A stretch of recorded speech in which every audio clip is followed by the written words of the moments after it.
Sinubukan tumakbo nitong nakaraang eleksyon bilang bukal sa ilalim ng Nationalista Party. Nagdadalawang isip ako nung una kasi parang another sacrifice again.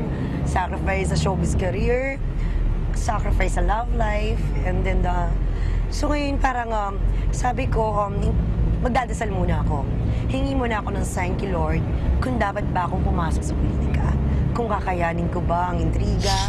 Sa pagkakataong ito, nagwagi si Angelica Jones. Sa edad na 27, si Angelica Jones ang pinakabatang board member ng distrito.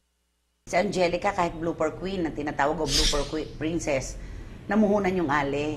Malayo pa eleksyon, may feeding program, may medical mission, naglilibot talaga sa Laguna kung saan siya tumakbo. So palagay ko kinakitaan din ng magandang kapasidad ng mga nasasakupan niya, kaya naluklok siyang board member. Hi! Ngayon naman, pupunta tayo ngayon sa Sangguniang Panlalawigan, Santa Cruz, Laguna para ipakita ko sa inyo ang magiging office ko on July.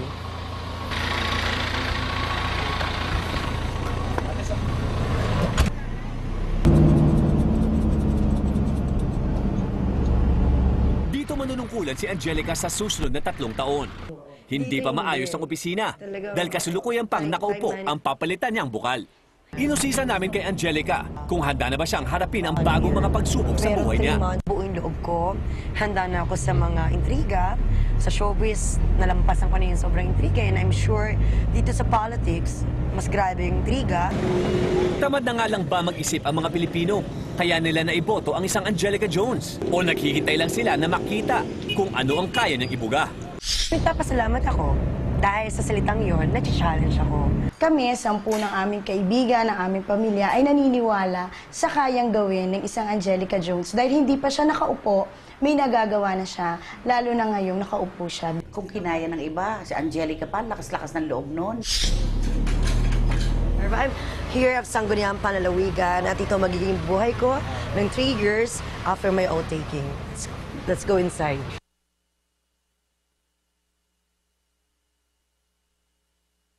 Ito yung office dati ng aking kumare na senior board member na si Attorney Karen Agapay. Hindi magiging madali ang bagong papel na gagampanan ni Angelica. Dahil dito, iba na ang drama. True to life na ang kanyang role dito. Walang script, walang cut, walang take two. Seryosong usapan ang labanan. Big challenge, malaking responsibilities ang gagawin ko.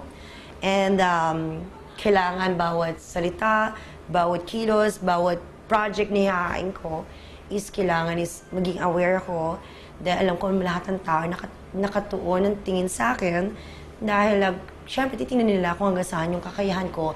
Aminado si Angelica na madami pa siyang dapat matutunan para maihanda ang sarili. Kumukuha si Angelica ng kursong Political Administration sa UP. Sa ako, think positive, kaya. Pero hindi naman ako katulad ng ibang mga tahiran na politiko na matatagal ng bukal. As a first-timer, observe pa rin ako and mag-a-adjust and hingi na advice. Of course, sa mga kasamahan dito sa Sangguniang Panlalawigan. And then, hanggang sa masasanay din ako. Baguhan man ito sa larangan ng politika, naniniwala ang kanyang mga nasasakupan sa kanyang kakayahan. Isang bagay na ipinagpapasalamat niya dahil inspirasyon ito na kanyang matuturing. Tingin ko matutupad. At tingin ko meron siyang magagawa sa Laguna at marami siyang maitutulong. Hindi nga pa siya nakaupo, nakakatulong siya.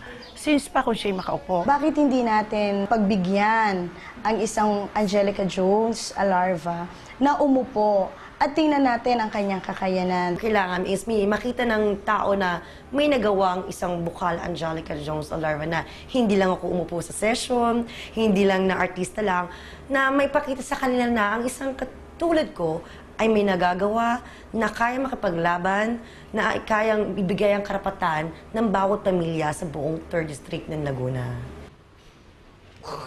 Pagod na ang mga Pilipino sa lumang politika at nais na nila ng pagbabago. Maraming umaasa sa kanya na maibigay ang flawless na serbisyo na kanyang ipinangako. Dahil kung hindi, sa susunod na eleksyon, mai-edit out na siya sa politika. Na session. Maraming nakaabang kayong mga proyekto ni Angelica na ipapasa na ordinansa. Nasaktan ka ba nun? Tinatawag kang bobo, wala kang alam? Oo, siyempre. Tao lang naman ako. Anong ginawa mo? Di nag-aaral ako.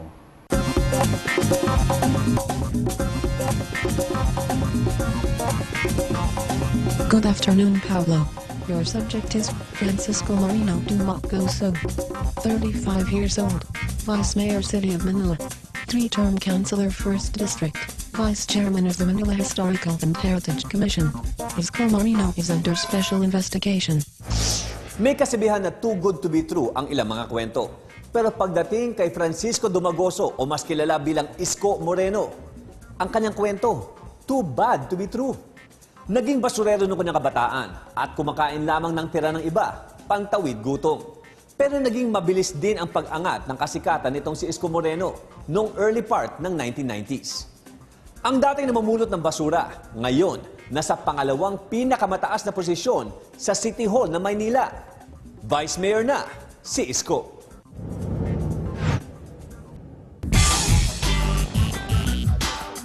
Parang pila sa sinihan ang dami ng taong sunod-sunod na pumapasok sa opisina ni Vice Mayor Isko Moreno. Nakakaantok man ang init ng araw, hindi na makuha pang umidlip ni Isko dahil sa tila walang katabusang pagsangguni sa kanya ng kanyang mga constituents. Dinalaw ko si Isko sa kanyang opisina sa City Hall ng Maynila.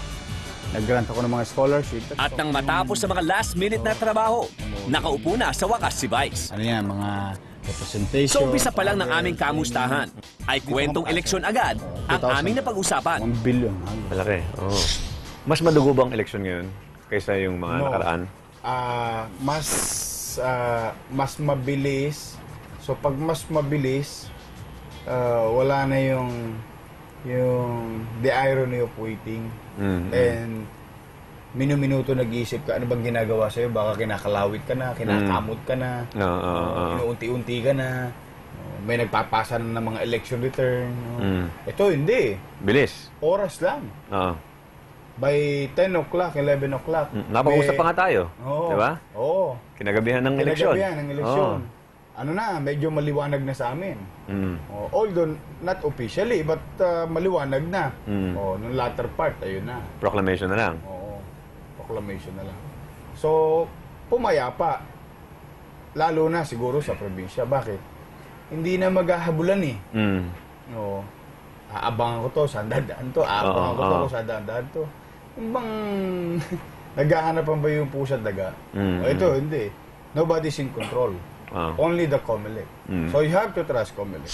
Kasi katwira ko, malaki ang paniniwala at tiwala ng mga taga-Maynila kay Isko. Di kaila sa lahat ang kahirapan na pinagdaanan nito bago pa man siya naupo sa politika. Nanirahan si Isko at ang kanyang inang si Rosario Moreno sa pinakamahirap na distrito ng Tondo. Di kasal si Rosario sa tatay ni Isko na si Joaquin Dumagoso, kaya't mag-isang pinalaki ni Rosario si Isko. Mayor Isko Moreno. Dahil dito, sa murang edad na 10 taong gulang, nagkusa ang batang Isko na kumita ng pera sa pamamagitan ng pagkakariton at pamumulot ng basura. At sa mga panahong walang-wala ang mag-ina, tanging panawid gutom ay ang kumain ng batchoy, mga tirang pagkain na mapupulot sa basura. Umasenso ka ba bilang artista? Oo, malaki. Kasi isang araw, parang nagising na lang ako, nasa kabilang dako na ako ng mundo. Yung talon ko masyadong mabilis. Bigyan mo ng ideya. Halimbawa, wala akong machicha, wala kaming pagkain. Ang kinakain namin, yung batchoy. Yung tira-tira sa Jollibee. Piniprito namin ulit. Yung pagpag na sinasabi nila. Yes. Piprito namin ulit yun. Tapos isang araw, kaya ko nang bumili ng Jollibee, ng buong chicken. So yung myth na nakita ka sa isang sa lansangan lang. Patay. Sa patay. Totoo yun? Totoo yun. Kasi ano nun may namatay sa amin si Aling Nita. Tapos nakikilamay ako, siyempre may chicha Alam mo naman, pagka may kaya yung patay, siyempre may sopa.